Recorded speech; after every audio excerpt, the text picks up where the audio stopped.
विषय। और वो विषय ये है क्योंकि पूरी दुनिया में जो मंदी छाई हुई है, मंदी क्या मतलब उसका माहौल बना हुआ है, महंगाई का बहुत डर है, ब्याज दरों में तरह तरह की चर्चा हो रही है, ईसीबी ने बढ़ा दिया है। लेकिन फोकस जो है अमेरिका और यूरोपियन बैंकिंग सिस्टम पे ही बना हुआ है क्योंकि वहीं से सबसे ज़्यादा दिक्कत आती हुई दिख रही है। ईसीबी ने रेट भी बढ़ा दिए हैं। तो क्या ये संकट टल गया है या इसको कारपेट के नीचे दबा दिया गया है? और इस बात पे सवाल पूछे जा रहे हैं दुनिया भर में कि आगे क्या होगा, फेड का रूल क्या होगा, कैसे अपने आप को एडजस्ट करेगा, क्योंकि क्वांटिटेटिव टाइटनिंग जो है वो फिर से खत्म होती हुई दिख रही है और भारत इस घटना को किस तरीके से ले।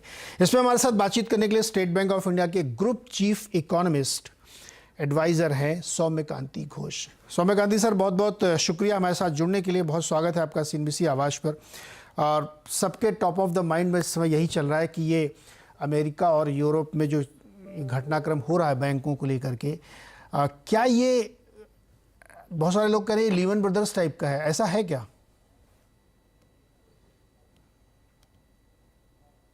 देखिए, अभी तो ये बोलना ठीक नहीं है कि ये लेमन ब्रदर्स जैसे क्राइसिस है, क्योंकि अभी ये जो क्राइसिस है ये लोकलाइज्ड है और जो साइज ऑफ द बैंक्स है वो भी काफी स्मॉल है और ये लगता है कि ये रिस्क मैनेजमेंट का वजह से हुआ है। लेकिन बात ये है कि जब भी कोई क्राइसिस होता है, वो क्राइसिस अगर सेंटिमेंट थोड़ा सा वीक रहते हैं तो क्राइसिस जल्दी, बिकॉज ये एक सेल्फ फुलफिलिंग प्रोफेसी है।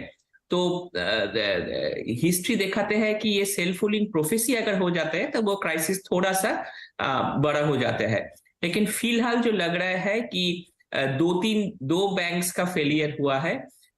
यूएस फेडरल रिजर्व बैंक इस टाइम ने डिसाइड किया कि वो पहले ही सपोर्ट करेंगे। उन्होंने complete blanket deposit insurance support किया है और हम लोग को लगता है कि हम उम्मीद रखते हैं कि ये क्राइसिस जल्दी कंटेंट हो जाएंगे, क्योंकि कल यूरोप में भी जो हुआ है वो भी सही नहीं है। लेकिन आज हम देख रहे हैं कि यूरोप में थोड़ा सा रिकवरी आया है। सौम्य सर, एक चीज़ और हो रही है, यूएस के छोटे छोटे बैंक से पैसा निकल रहा है और लोग बड़े बैंकों में जमा कर रहे हैं। JP मॉर्गन में $15 बिलियन लोग जो जमा कर दिया, उनको शायद छोटे बैंकों में डर लग रहा होगा। क्या ये एक अगेन प्रॉब्लम क्रिएट करेगा, क्योंकि छोटे बैंकों के पास लिक्विडिटी कम होगी और बड़े बैंकों के पास एक्सेस लिक्विडिटी आएगी तो वो फिर बॉन्ड मार्केट में पैसे लगाएंगे, तो ये एक प्रॉब्लम बनेगी फिर से?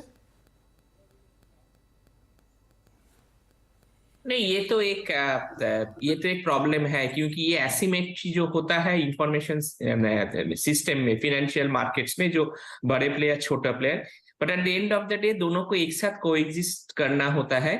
तो इसके लिए मुझे लगता है कि पहले आगे चलते ही ये भी एक खतरा हो सकते हैं कि कुछ छोटा बैंक का जो है वो बंद होके बड़े बैंक में वो पैसा चला जाए। तो ये तो प्रॉब्लम फ्यूचर में हो सकता है। लेकिन अभी जो फिलहाल जो फेड का ऑब्जेक्टिव है, इस तो थोड़ा सा मार्केट को स्टेबिलाइज करना, क्योंकि इन्फ्लेशन अभी भी कंट्रोल में नहीं आया।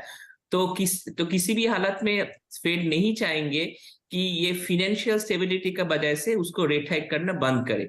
तो क्योंकि पहले अगर इन्फ्लेशन थोड़ा सा कंट्रोल में आ जाए फिर इसके ऊपर RBI थोड़ा सा चिंता कर सकते हैं। लेकिन फेड किसी भी हालत में नहीं चाहेंगे कि ये एक बड़ा इशू बन जाए जो जिसमें उसका जो टारगेट है, जो इन्फ्लेशन को उनको 2% तक लेके आना है, उसमें कोई खतरा आ जाए। तो सौम्य सर, अगर फेड नहीं चाहता कि कोई बड़ा सिस्टमिक प्रॉब्लम बने, इशू बने, तो फिर उसको बढ़त रोक देनी चाहिए। तो क्या आपको लगता है कि वो 22 मार्च की बैठक में रेट हाइक नहीं करेगा? देखिए, अभी तो ये ओपन है। पहले जो 50 बेसिस पॉइंट रेट कट का बात हो रहा है वो तो अभी नहीं होगा, that is of the table. लेकिन मुझे लगता है कि अगर सिचुएशन ऐसे रहे तो 25 basis point rate hike mostly expected है। लेकिन मार्केट्स में काफी एंटिसिपेशन है भी कोई भी रेट हाइक ना हो। इवन इनफैक्ट अगर आप फेड का डॉट प्लॉट देखें, मार्केट इज प्राइसिंग इनकी रेट कट जल्दी चालू हो जाए। बट मुझे लगता है कि अगर ज्यादा कोई डिस्टर्बेंसेस ना, तो अगले 2-3 दिन काफी क्रूशल है, क्योंकि आज फ्राइडे है।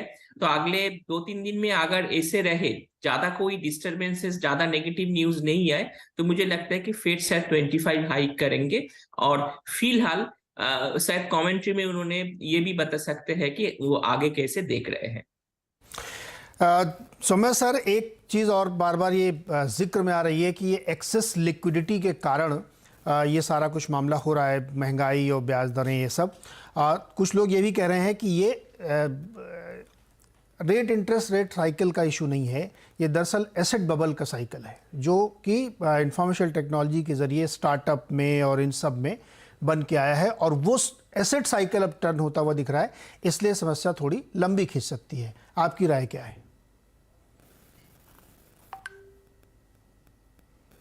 देखिए, hard crisis, financial market crisis का एक ही इश्यू होता है कि उसका थोड़ा सा साइकिल लॉन्गर होता है। 2020 में जो पैंडेमिक क्राइसिस था वो एक ही क्राइसिस था जो सिस्टम के बाहर से आएगा, वो हेल्थ क्राइसिस था।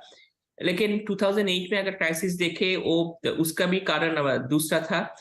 अभी 20 का भी क्राइसिस अलग है। अभी का भी जो क्राइसिस अब बता रहा है ये टेक्नोलॉजी ड्रिवन है, क्योंकि पैंडेमिक के टाइम में काफी स्टार्टअप का भी ग्रोथ हुआ है था, because people, lot of people are working from home, and उसमें इनोवेशंस में काफी बड़ा, काफी ज्यादा आगे चला था। तो एक ही बात मैं इसमें बोल सकता हूँ कि credit cycle bast and boom और एक बिजनेस साइकिल का पार्ट होता है। जो ऊपर जाते हैं उसको कल नीचे आना ही है। हमको देखना है कि अगर वो ऊपर जाता है ज्यादा तेज, जल्दी ऊपर ना जाए और तेज से ऊपर ना जाए, अगर नीचे आ जाए ज्यादा तेज नीचे ना आ जाए। तो इसको स्मूदन करना ही फाइनेंशियल मार्केट्स और रेगुलेटर्स का काम है। और फिलहाल मैं उम्मीद रखता हूँ कि ये क्रेडिट बास्ट उतना जल्दी नहीं होगा जैसे ये दो बैंक्स में हुआ था, क्योंकि अगर आप रिपोर्ट्स देखें, कोई भी ब्रोकरेज का रिपोर्ट्स उठा के देख ले, लास्ट ईयर दिसंबर तक सारे लोग इसमें बाय रेटिंग दे रहा था। तो एक दिन में ये चेंज हो जाना, ये काफी मुश्किल, आई मीन काफी सरप्राइजिंग और स्ट्रेंज लगता है कि कोई इस शॉक को ठीक से देखा नहीं था। अच्छा, वापस अपने देश पे अब थोड़ा बात करते हैं। रिजर्व बैंक के सामने एक बड़ा चैलेंज ये हो सकता कमिंग पॉलिसी में कि उसको रेट बढ़ाना चाहिए कि नहीं बढ़ाना चाहिए। जो दुविधा यूएस में उससे थोड़ा अलग, लेकिन दुविधा हमारे यहाँ भी है। क्यों है? क्योंकि हमारी जो बैंकिंग सेक्टर की बैलेंस शीट है, सरकार की बैलेंस शीट है, कंपनीज की, वो बहुत ही स्ट्रांग है, क्रेडिट ग्रोथ बहुत अच्छी चल रही है, सब कुछ ठीक ठाक चल रहा है। लेकिन उसकी कॉस्ट ये है कि इन्फ्लेशन के वजह से अब बहुत ज़्यादा ब्याज दरें नहीं बढ़नी चाहिए, क्योंकि कुछ धीरे धीरे दिख रहा है कि स्लो डाउन हो सकता है। जैसे कि छोटे टिकट साइज़ के जो घर हैं 30 लाख तक के लोन वाले, उसमें अब स्लो डाउन दिखने लगा है, वो उतने बिक नहीं रहे हैं। तो क्या आरबीआई को इस बार नई जो अगली पॉलिसी आएगी उसमें अब एक बार स्किप कर देना चाहिए, नहीं बढ़ाना चाहिए? क्योंकि अगर वो बढ़ाएंगे तो फिर हमारे यहाँ अननेसेसरी एक प्रेशर बिल्ड होगा। देखिए, ये बहुत इम्पोर्टेंट सवाल है कि आरबीआई को अप्रैल में क्या करना चाहिए। पहले तो मैं एक बात बोलना चाहता हूँ, अगर सपोजली कि मार्च 22 और 21 में कोई रेट हाइक फेड नहीं करते हैं, अगर फेड रेट हाइक नहीं करते कि then it's an open and short case कि आरबीआई भी नहीं करेंगे शायद।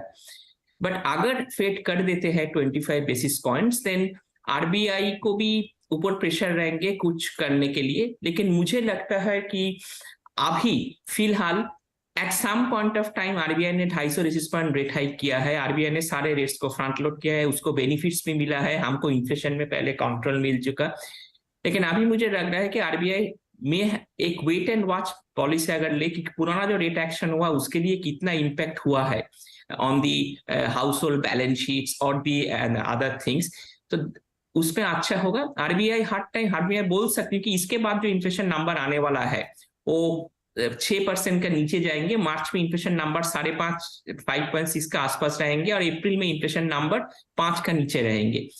सो monetary policy actually forward looking होते हैं। तो अगर ये बात आरबीआई देखे कि आगे चलते इन्फ्लेशन नीचे हो जाएंगे, एंड फिलहाल अभी जो दो नंबर्स आरबीआई के पास आया है 6.5 नंबर के आसपास, तो फिलहाल हो सकता है कि आरबीआई डिसाइड करे कि हम थोड़ा सा होल्ड करें, लेकिन वो क्लियरली मार्केट को बोल दे कि हम डेटा डिपेंडेंट है, अभी भी हम सिचुएशन को ठीक से देख रहे हैं, अगर बाद में जरूरत होगा तो हम ऐसे हिसाब से एक्ट करेंगे। तो मार्केट के लिए भी अच्छा होगा, सेंट्रल बैंक पॉलिसी एक्शन के लिए भी अच्छा होगा, और उस पर क्लियर एक मैसेज चलेंगे कि the bank RBI is completely data dependent. लेकिन एक बहुत इंटरेस्टिंग सवाल सर ये है कि अगर आरबीआई बहुत फॉरवर्ड लुकिंग है, तो उन्होंने अपनी पॉलिसी में पिछली बार कहा था कि उनको नहीं लगता दिसंबर 2023 तक 5% से नीचे कभी इन्फ्लेशन होगा। और अभी फॉरवर्ड लुकिंग में दो इवेंट और दिख रहे हैं, जैसे एक एल नीनो का बड़ा खतरा बना हुआ है कि उसकी वो इन्फ्लेशनरी इवेंट होता है। दूसरा, अभी जो नॉन कोर तो ऊपर है ही है, कोर में भी अगर आप देखिए तो बहुत ऊपर है, सब्जियों के दाम भी ऊपर जा रहे हैं, तो इन्फ्लेशन तो नहीं लग रहा कि बहुत ईज होता हुआ दिख रहा है। देखिए फूड पहले तो बात है कि एल नीनो आ रहा है, लेकिन एल नीनो के साथ फूड प्राइसेस का डायरेक्ट कॉजेशन नहीं है। इनफैक्ट आरबीआई का रिपोर्ट खुद बताता है कि एल नीनो का जो ईयर हुआ था उसी टाइम इनफैक्ट बारिश ज्यादा हुआ था। तो ये तो पहला बात है। दूसरा बात यह है कि फूड प्राइसेस के लिए नहीं, आरबीआई का जो कॉन्सेंस है कोर इन्फ्लेशन स्टिकी है, 6% में रुका हुआ है। और मैंने जो डेटा को देखा है मुझे लगता है कि ये बहुत डिफिकल्ट है उसको 6% के नीचे आने के लिए, क्योंकि अगर आप 10 साल का एवरेज देखें कोर इन्फ्लेशन का, वो 5.7 टू 5.8% है। तो अगर बहुत भी हम कोशिश करें कोर इन्फ्लेशन को नीचे ले आना बहुत मुश्किल है, क्योंकि पैंडेमिक के बाद क्या हुआ कि हेल्थ एंड एजुकेशन के ऊपर एक्सपेंडिचर सबको बढ़ गया है एंड कुछ बिहेवियरल चेंजेस हुआ है। तो उसके लिए मुझे लगता है कि आगे चलते, और कोर इन्फ्लेशन जो कॉन्सर्न आरबीआई बताया है, कोर इन्फ्लेशन 6% होने के बाद भी, कंसिस्टेंटली होने के बाद भी अगर आप देखें कि इन्फ्लेशन में जो ऊपर जो चढ़ाई उतराई आ रहा है वो सिर्फ फूड प्राइसेस के लिए ही हो रहा है, क्योंकि कोर इन्फ्लेशन अगर स्टिकी है तो फूड प्राइसेस के लिए हो रहा है। तो जो आप बात बोल रहे हैं कि फूड प्राइसेस की concern, of course food prices का कॉन्सर्न दोनों साइड में ही रहते हैं, ऊपर भी रहते हैं नीचे भी रहते हैं। अभी आप देख रहे हैं कि ओनियन प्राइसेस लेके कितना हंगामा हो रहा है, क्योंकि प्राइस प्रॉपर नहीं मिल रहा है। तो मैं सिर्फ यही बोलना चाहता हूँ कि एक अगर ड्रॉट आती है, अगर एल नीनो आती है, बारिश नहीं होता है, फूड प्राइसेस होता है, तो उसके चलते RBI may have to also rethink कि कैसे वो रेट एक्शन को देखेंगे। उसी टाइम में नहीं चाहेंगे आरबीआई कि हम रेट बढ़ाते जाए, because at the end of the day the problem is actually because of supply side issues अगर ड्राउट होता है। और एक बात मैं लास्ट में बोलना चाहता हूँ कि ये हमें बहुत दिन से बोल रहा है कि सीपीआई मेथोडोलॉजिकल बहुत सीरियस इश्यूज है, उसको हमको पहले सॉल्व भी करना चाहिए, क्योंकि जब तक हम उसको सॉल्व ना करें, हम एक 10 साल पुराना बास्केट लेके चलते रहे, ये प्रॉब्लम हम बार बार ये से प्रॉब्लम देखेंगे कि सीपीआई नंबर्स लेके काफी डिस्कशन है। अच्छा, एक सेक्टर और है सर जहाँ पे एक बूम दिखा है हमें, वो हाउसिंग है, जहाँ पे बहुत घर बिके हैं, बिल्डर बड़े थे, और अफोर्डेबल हाउसिंग में लेकिन अब थोड़ी थोड़ी डिमांड की दिक्कत ऐसी लग रही, क्योंकि बिल्डर भी बोलते हैं कि सस्ते घर कम बिक रहे हैं, महंगे वाले ज़्यादा बिकते हैं। क्या आगे जाते हुए रियल एस्टेट सेक्टर में आपको कोई प्रॉब्लम दिखती है?